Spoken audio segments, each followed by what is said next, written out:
मैं आंसू नहीं बहाऊंगा, आंसू वक्त के लिए रखूंगा। आप लोगों के लिए आंसू का कोई मतलब नहीं। आदिवासी दलितों का, पिछड़ों का, आदिवासी के आंसुओं का कोई मोल नहीं। तो कागज पटक कर दिखाएं कि 8.5 एकड़ का जमीन हेमंत सोरेन के नाम पर है। अगर होगा मैं उस दिन से राजनीति से इस्तीफा दे दूंगा। जब जब हम लोगों ने अलग राज का परिकल्पना किया तब भी इन लोगों ने हंसी उड़ाई कि आदिवासी लोग अलग राज लेगा। जब हम सत्ता में आए, आदिवासी सत्ता चला पाएगा, कुछ दिनों में गिर जाएगा। मैं हवाई जहाजों में चलता था अध्यक्ष महोदय, उसमें भी इनको तकलीफ। मैं 5 स्टार होटलों में रुकता था, उसमें भी इनको तकलीफ। मैं BMW कार में घूमता हूं, उसमें भी इनको तकलीफ। लेकिन हमने हार नहीं मानी है अध्यक्ष। हम जंगल से बाहर आ गए, इनके बराबर बढ़ गए तो इनकी कपड़े मैले होने लगते। ये हमें अछूत दिखते हैं। मुझे लगता है कि जिस तरीके से बाबा भीमराव अंबेडकर जी को भी अपना समाज छोड़कर बौद्ध धर्म अपनाना पड़ा, ऐसे ही आदिवासी दलितों के साथ भी आने वाला भविष्य में करने की तैयारी हो रही है। और मुझे लगता है इस घटना को अंजाम देने में कहीं ना कहीं राजभवन भी शामिल रहा है। अध्यक्ष महोदय, हमारी पूरी पार्टी और पूरा गठबंधन दल आदरणीय चंपा सोरेन जी को समर्थन करता है। और मैं कहना चाहूंगा 31 तारीख रात को देश में पहली बार जो काली रात, काला अध्याय देश के लोकतंत्र में नए तरीके से जुड़ा है। 31 तारीख रात को देश में पहली बार किसी मुख्यमंत्री का गिरफ्तारी हुई हो, मेरे संज्ञान में नहीं है। ये मुझे लगता है ये पहला घटना है। और मुझे लगता है इस घटना को अंजाम देने में कहीं ना कहीं राजभवन भी शामिल रहा है। और जिस तरीके से ये घटना घटित हुई है, मैं बहुत आश्चर्यचकित हूं, इसलिए कि मैं एक आदिवासी वर्ग से आता हूं। नियम, कायदे, कानून की जानकारी का थोड़ा अभाव रहता है। बौद्धिक क्षमताएं अभी हमारे विपक्ष के बराबर हम लोगों की नहीं है, लेकिन सही गलत की समझ तो हर इंसान भी रखता है, हर जानवर भी रखता है। अध्यक्ष महोदय, बड़ी सुनियोजित तरीके से, बड़े लंबे समय से 2022 से 31 तारीख को दिए गए अंजाम की पटकथा लिखी जा रही थी। बड़े तरीके से उस पकवान को बहुत धीमी आंच में पकाया जा रहा है, लेकिन ये इनकी जो पकवान है ये पकने को तैयार नहीं थे। लेकिन इन प्रकार इन्होंने इस आधे अधूरे पकवान को अपने लिए परोसा और बड़ी सुनियोजित तरीके से मुझे अपनी गिरफ्त में लिया है। और आज कहीं ना कहीं ऐसा लगता है अध्यक्ष महोदय कि बाबा भीमराव अंबेडकर जी का जो सपना था कि सभी जात धर्म के लोग एक समान प्लेटफॉर्म पे आए, एक बराबरी और एक साथ चले। मुझे लगता है कि जिस तरीके से बाबा भीमराव अंबेडकर जी को भी अपना समाज छोड़कर बौद्ध धर्म अपनाना पड़ा, ऐसे ही आदिवासी दलितों के साथ भी आने वाला भविष्य में करने की तैयारी हो रही है। बड़ा सुनियोजित तरीके से अनेकों कालखंड को देखेंगे अध्यक्ष महोदय, जो इन आदिवासी दलित पिछड़े अल्पसंख्यक के ऊपर अत्याचार हुए हैं, वो अत्याचार अध्यक्ष महोदय नए नए चेहरे, नए नए शक्ल, नए नए रूप में दिखते रहे हैं। आज उसी का जीता जागता उदाहरण 31 जनवरी को देखने को मिला है। और आज कहीं ना कहीं इन वर्गों के प्रति जो हमारे सत्ता पक्ष की घृणाएं हैं, ना जाने इनकी घृणाएं इतनी, इनको ताकत कहां से मिलती है, ये हमारे समझ से परे है। इतनी घृणा, इतना द्वेष का के प्रति इनका आदिवासी दलितों के प्रति कि आपको इससे अंदाजा होगा कि इन्हीं के पाले हुए तंत्र ये कहते शर्माते नहीं कि जंगल में थे तो जंगल में ही इनको रहना चाहिए। हम जंगल से बाहर आ गए, इनके बराबर बढ़ गए तो इनकी कपड़े मैले होने लगते हैं। ये हमें अछूत दिखते हैं। और इन्हीं विडंबना को तोड़ने के लिए हमने एक प्रयास किया था अध्यक्ष महोदय, क्योंकि झारखंड आदिवासी दलित पिछड़ा राज्य है। इन समूह को आगे बढ़ने का, इनका मार्ग प्रशस्त करने में हमने कोई कमी नहीं छोड़ी। इनका बस चले तो हम अभी भी जंगल में जाकर के वही 50-100 साल पुरानी जिंदगी में जिए। और मुझे इसका आभास था, जो इनके अंदर छुपी कुंठा है वो आए दिन ये बयां करती थी इनके आचरणों से, इनके बयानों से, लेकिन हमने हार नहीं मानी है अध्यक्ष। इनको लगता है कि मुझे जेल के सलाखों के अंदर डालकर ये अपने मंसूबे में सफल हो जाएंगे।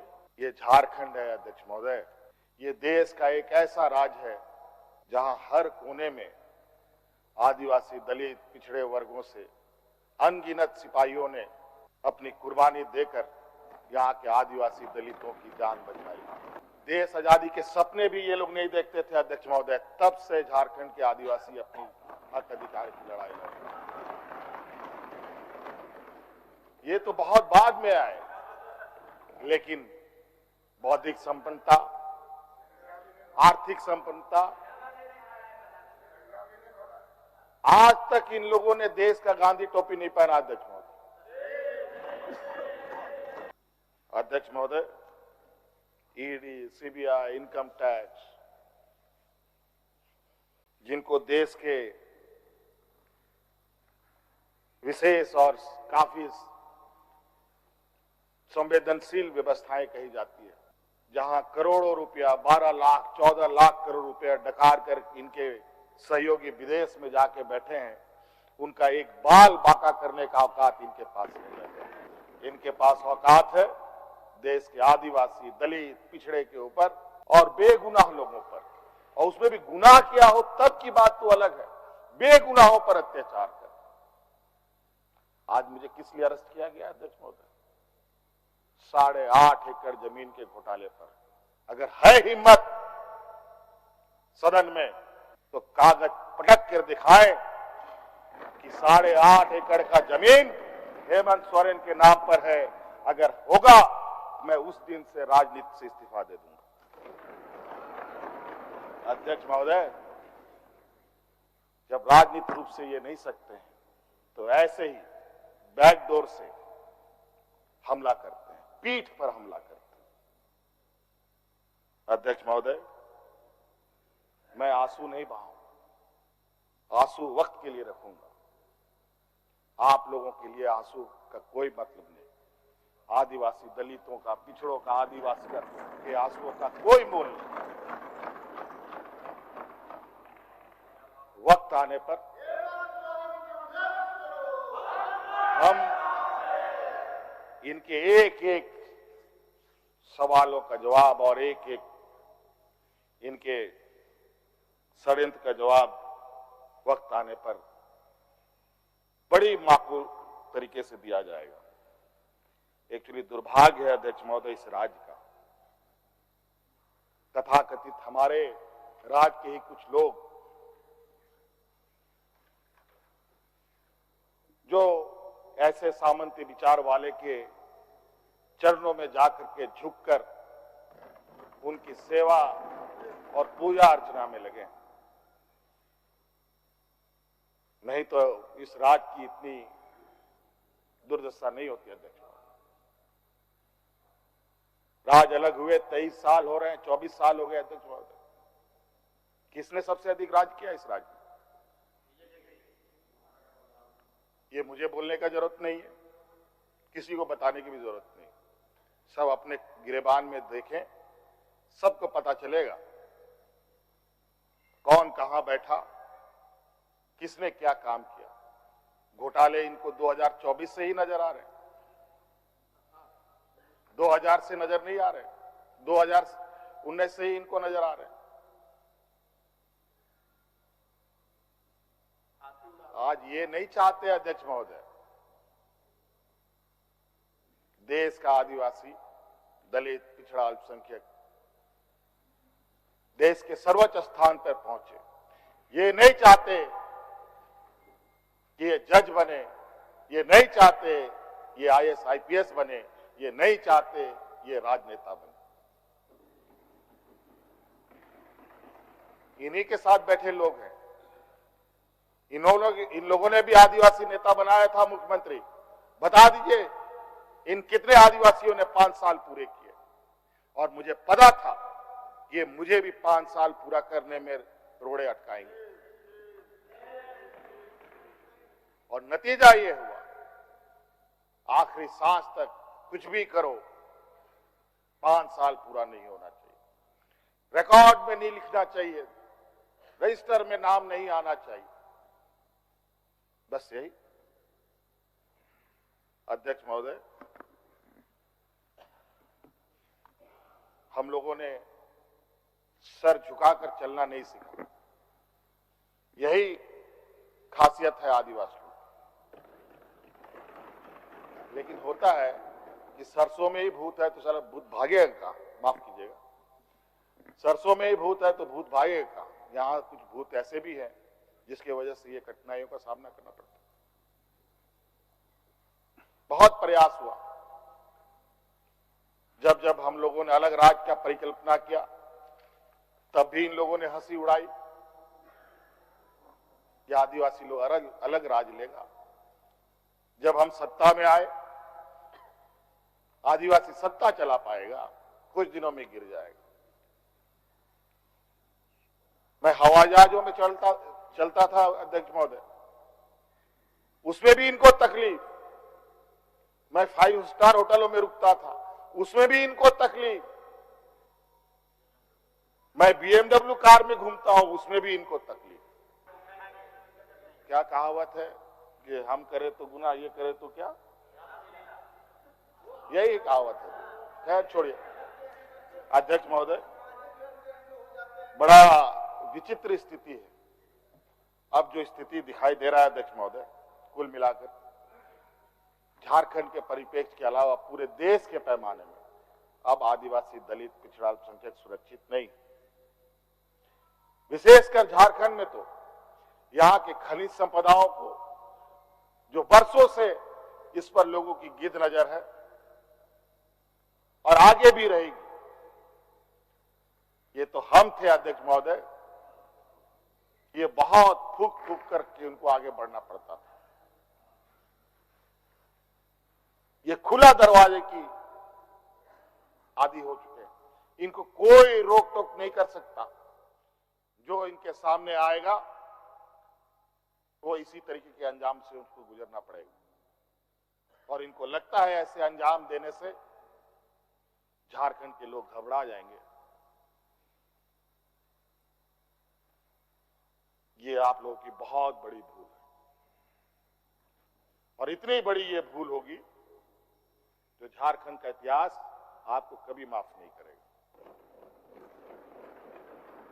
अध्यक्ष महोदय,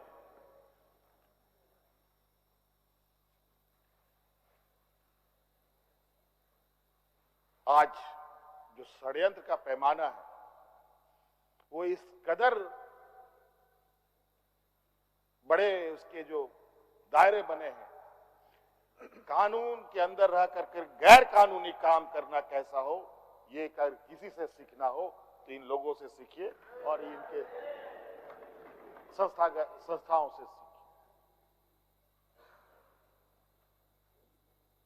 मैं तो कहता हूं, मैं फिर से कहता हूं कि आप लोग दस्तावेज लाइए सदन में, या आपने ईडी और सीबीआई को सपोर्ट कीजिए और कोर्ट में पेश करें। एक भी दस्तावेज अगर आप लोग निकाल के दिखा दें कि हमने 8.5 एकड़ जमीन हड़पी है, तो मैं उसी दिन राजनीति से संन्यास किया, झारखंड छोड़ के चला जाऊं। अब इनको नहीं मिला तो हमारे बीवी, बच्चों, परिवारजनों के खाता बही ढूंढने में लगे। ये पैसा कहां से आया, वो पैसा कहां से आया, ये आया, वो आया। अध्यक्ष महोदय, असमानताएं देखिए इसी सदन के अंदर। जो सरकार के द्वारा उपलब्ध कराए जा रहे ऋण, जो यहाँ के आदिवासी विधायकों को कितने वर्षों के लिए मिलता है और गैर आदिवासियों को कितने सालों के लिए मिलता है, विषय पर गंभीरता से सोचने की आवश्यकता है। देखो, ये बहुत लंबी लड़ाई है। आज जिस तरीके से बड़ा मछली छोटा मछली को खा जाता है, सामाजिक व्यवस्था में भी यही कहानी है। एक बड़ी व्यवस्था छोटी व्यवस्था को खाने का हर बरकस प्रयास करती है। प्रभु राम का प्राण प्रतिष्ठा हुआ 22 जनवरी को, राम राज आ गया, पहला कदम बिहार पड़ा। बेचारा एक पिछड़ा वर्ग का व्यक्ति की क्या हद होगी आप जानते हैं। दूसरा कदम झारखंड पर पड़ा, एक आदिवासी मुख्यमंत्री को निगलने का प्रयास। क्योंकि इस आदिवासी मुख्यमंत्री के शरीर में हड्डियां कुछ अधिक है, इसलिए उस हड्डी को निकालने के लिए ईडी उसका डिसेक्शन करने में लगी हुई, ताकि हम कैसे इसको निगल जाए। लेकिन इतना आसान नहीं, गलती से गले में फंस गया तो पूरा का पूरा आंतड़ी फाड़ के बाहर। इस वजह से संभल के खाने का कोशिश कीजिएगा। इस वजह से अध्यक्ष महोदय, मुझे कोई गम नहीं कि मुझे आज ईडी ने पकड़ा। जिस तरीके से बंधुदा का सदस्यता लिया, ये आप चुनाव नहीं लड़ सकते हैं, हो सकता है मेरा भी यही असर है। सत्ता लुलुपता के लिए हम लोग कभी नहीं आए अध्यक्ष महोदय, लेकिन ये बात मैं इस सदन में कहना चाहूंगा कि झारखंड मुक्ति मोर्चा का उदय झारखंड के मान सम्मान स्वाभिमान को बचाने के लिए हुआ है, और इस मान सम्मान स्वाभिमान के प्रति जो भी बुरी नजर डालेगा उसको हम मुंह तोड़ जवाब देंगे, चाहे राजनीतिक रूप से हो, चाहे कानूनी रूप से हो, चाहे वो किसी भी जंग मैदान में हो। ये हमारा संकल्प है। ना हम पीछे हटे हैं, ना हम लोगों ने पीठ दिखाई है अध्यक्ष महोदय। इसलिए अध्यक्ष महोदय, मुझे तो कोर्ट का आदेश है कि मीडिया के सामने या बाहर वक्तव्य नहीं देना है। तो हमने ईडी वाले से पूछा, क्या सदन में भी बात नहीं रखनी है? तो उन्होंने ये भी कहा, नहीं सदन में भी आप नहीं रख सकते। हम बोले वाह। तो मैंने कहा कि आइए स्पीकर साहब के टेबल में खड़े हो जाइए, बैठ जाइए, वहां से आदेश जारी कीजिए, फिर हम चुप हो जाएंगे। ये स्थिति है अध्यक्ष महोदय। अब उस दिन का इंतजार है। अभी तो गवर्नर हाउस का क्वारम पूरा हो गया, अब विधानसभा से लोग कब अरेस्ट होंगे, राष्ट्रपति भवन से कब अरेस्ट होंगे, लोकसभा राज्यसभा से लोग कब अरेस्ट होंगे। 150, 200 सांसदों का निलंबन। क्या अध्यक्ष महोदय ये इतिहास के सुनहरे अक्षरों में लिखा जाएगा अध्यक्ष महोदय? बड़ी विचित्र स्थिति देश में। और मैं ये कहना चाहूंगा अध्यक्ष महोदय, विशेषकर आदिवासी दलित पिछड़े भाइयों से, आप तैयार हो जाएं। अब शोषण की एक नई परिभाषा गढ़ने जा रही है।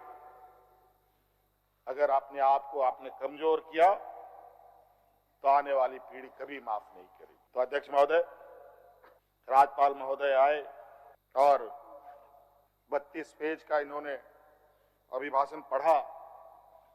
हम लोग लाख चिल्लाते रहे। अध्यक्ष महोदय, अभिभाषण पढ़ के क्या होगा जब देश में लोकतंत्र ही नहीं बचेगा। आज हर चीज पिछले दरवाजे से हो रहा है अध्यक्ष महोदय। खैर इतना तो हम लोग बुद्धि ज्ञान है नहीं, लेकिन समय ऐसा भी नहीं है, समय से बड़ा बलवान धरती में कोई नहीं है। और वक्त फिर घूमेगा और फिर हम आपके सामने उपस्थित होंगे, और इतनी मजबूती के साथ उपस्थित होंगे कि फिर जो षड्यंत्र कर रहे हैं वो षड्यंत्र आपके धरे के धरे रहे, और इस देश के और अपने राज्य के आदिवासी दलित पिछड़ों के लिए जो संघर्ष करना होगा वो करते रहेंगे। धन्यवाद।